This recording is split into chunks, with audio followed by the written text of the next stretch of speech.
से 15 साल पहले एक एक्ट्रेस छा गई थी। शायद आपको याद होगा, वो तुरंत ही सफलता की सीढ़ियां चढ़ी थी और अचानक गायब हो गई थी।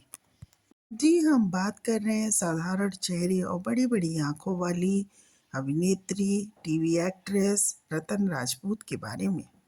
टीवी डायरेक्टर्स इनको अपने सीरियल में लेने के लिए उत्सुक रहते थे। फिर अचानक ऐसा क्या हो गया कि फिल्मों में ऑफर मिलने के बाद भी ये गुमनामी में खो गईं। आपने कई बातें सुनी होंगी, लेकिन इनकी जो बातें सच्चाई हैं वो सुनकर आपको बहुत ही ज़्यादा हैरानी होगी। वीडियो पूरा देखिएगा।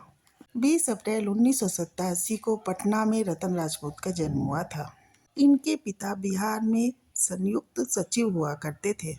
ये 5 बहनें थीं और ये सबसे छोटी बहन थी। जब ये बड़ी हुई तो इन्हें पता चला कि इनका नाम पड़ोसी ने रखा था।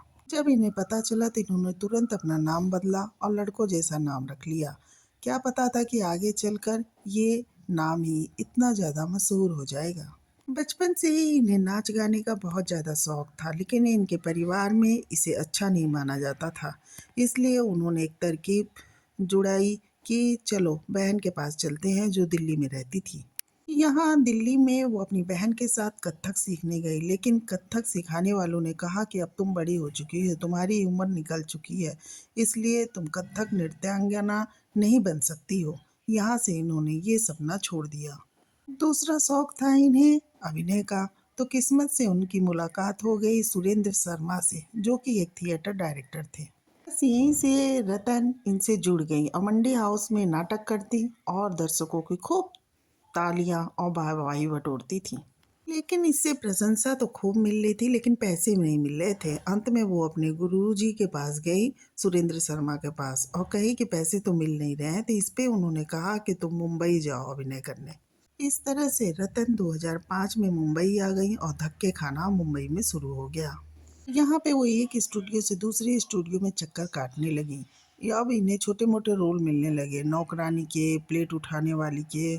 छोटे मोटे रोल करते करते 2006 में रावण सीरियल में सुपनेखा का रोल मिला था इन्हें।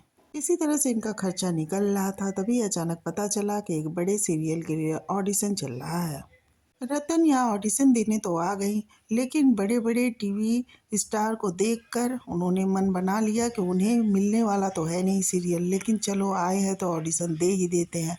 लेकिन ऑडिशन दे के जब वो घर पहुंची तो फ़ोन आया कि फ़ौरन आके मिलो। जब राधा पहुंची तो उन्हें पता चला कि वो चुन ली गई हैं सीरियल राधा की बेटियां कुछ कर दिखाएंगी के लिए। इसमें उन्हें सबसे छोटी बेटी छुटकी का रोल मिल गया था। इसी सीरियल को करते हुए उन्हें एक और प्रोडक्शन हाउस का ऑफर मिला और यहीं से रतन राजपूत की किस्मत बदल गई। एक बड़ा प्रोडक्शन हाउस जिसके लिए नायिका की तलाश हो रही थी, तो रतन ने सोचा कि चलो यहाँ भाग आजमा लेने में हर्ज ही क्या है। इसके लिए भी रतन ने सोचा कि बड़ी बड़ी टीवी एक्ट्रेस आई हुई हैं तो क्या रोल मुझे मिलेगा, लेकिन रतन ने सोचा कि जब आई हूँ तो कर लेती हूँ, और उन्होंने स्क्रीन टेस्ट दे दिया और उन्हें चुन लिया गया, क्योंकि इस सीरियल के लिए ऐसे चेहरे की तलाश थी जो साधारण चेहरा हो। इस तरह रतन को अगले जन्म हुए बिटिया ही दीजो में लीड रोल के लिए साइन कर लिया गया। 2009 में आए इस सीरियल ने सफलता के सारे रिकॉर्ड तोड़ लिए। रतन राजपूत, जिसे कोई जानता भी नहीं था, वो इतनी ज़्यादा प्रसिद्धि हो चुकी थी कि पूछना ही नहीं। इनकी टीआरपी दिनों दिन बढ़ती जा रही थी। इस सीरियल से रतन को इतनी पॉपुलैरिटी मिली कि अगले साल ही उन्होंने अपना एक स्वयंवर किया, जिसमें बहुत ज़्यादा पॉपुलैरिटी मिली। इस पे टीवी पे सीधा प्रसारण भी होने लगा। बिग बॉस वाले ने भी रतन को बुलाया। अब एक एक दिन के लाख रुपए मिलने लगे थे। कभी किराए के कमरे में रहने वाली रतन ने इतना तो सोचा भी ना होगा, इतने पैसे उनके पास आने लगे। तो रतन ने पॉश इलाके में करोड़ों का फ्लैट भी ले लिया। फिर अचानक ही रतन एक दिन गुमनामी में गायब हो गई। आखिर क्या कारण था जिससे वो गुमनामी में खो गई? असल में रतन ने जो टीवी पे स्वयंवर किया था, उससे लोग उन्हें बदनाम करने लगे थे और सगाई करके तोड़ने वाली लड़की का खिताब भी मिलने लगा था।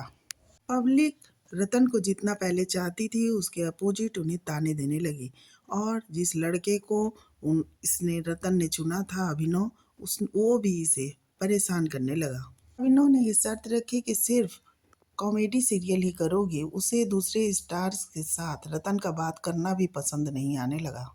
रतन ने उसे बहुत समझाया कि वो सीरियल में अभिनेताओं से बात नहीं करेगी तो कैसे काम चलेगा, लेकिन अभिनव नहीं माना और रतन को छोड़कर चला गया।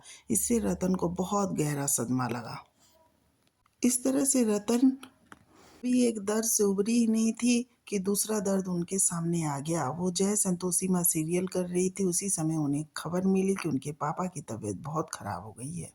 इनके पापा को कैंसर का लास्ट स्टेज चल रहा था। अब तो रतन सब कुछ भूल गई। वो सब कुछ छोड़ के अपने पापा की सेवा में लग गई। वो किसी भी तरह चाहती थी कि उनके पापा बच जाएं, और फिर तो इन्होंने अपने पापा के इलाज में कोई कसर नहीं छोड़ी। लेकिन फिर भी रतन अपने पापा को बचा नहीं पाई। रतन तो पहले से ही सदमे में थी और पापा की इतनी दर्दनाक मौत देख के उन्हें अवसाद की बीमारी ने घेर लिया। अब तो पापा के जाने के बाद रतन का बुरा समय शुरू हो गया था। रतन को ऑटो इम्यून बीमारी भी हो गई। उनकी आंखों को गंभीर बीमारी लगी, जिसमें जरा से भी रोशनी में रतन को दिखना बंद हो जाता था। अब तो रतन को हर वक्त चश्मा लगाना मजबूरी हो गई। सालों तक ऐसे ही चलता रहा। इस बीच रतन को कई ऑफर्स आते, लेकिन रतन सबको मना कर देती क्योंकि उनकी आंखें रोशनी को झेलने लायक ही नहीं रह गई थीं। फिर तो टीवी इंडस्ट्री ने भी रतन को पूछना बंद कर दिया और अचानक रतन गुमनामी में खो गई। रतन ठीक होने के बाद दोबारा टीवी इंडस्ट्री में आना चाही, लेकिन तब तक दर्शक उन्हें भूल चुके थे। इन दिनों रतन को हम खेती बाड़ी करते न देख सकते हैं। इस तरह से एक चमकती हुई एक्ट्रेस किस तरह से बदनामी में खो गई, हमने देख लिया। आपको इनका सीरियल कैसा लगता था, कमेंट करके बताएं, और उनके कौन से किरदार आपको पसंद आते थे, ये भी कमेंट करके बताएं।